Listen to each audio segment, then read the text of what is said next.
Welcome to SimpleFX. In this tutorial, we'll show you what the dashboard overview has to offer. You'll find it at the top of the platform, and from left to right, here's what it includes. The symbol search bar, where you can find the instrument you're looking for. The screenshot tool, which lets you capture and save an image of your chart. The multi-chart feature, allowing you to view multiple charts at the same time.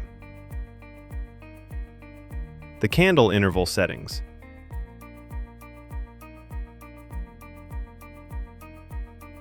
The chart display options. Technical analysis indicator overlays.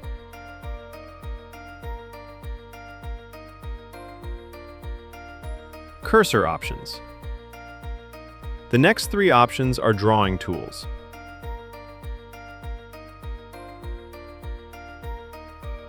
The annotation tool.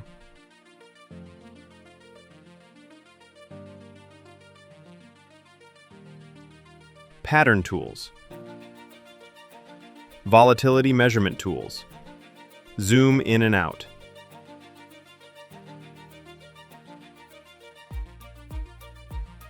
Measuring tools.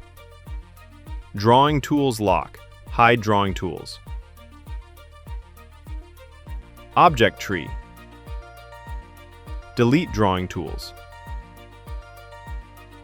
And finally, the option to save your chart. This saves your chart setup to the server, not to your computer, so the next time you log into the platform, everything will be exactly as you left it.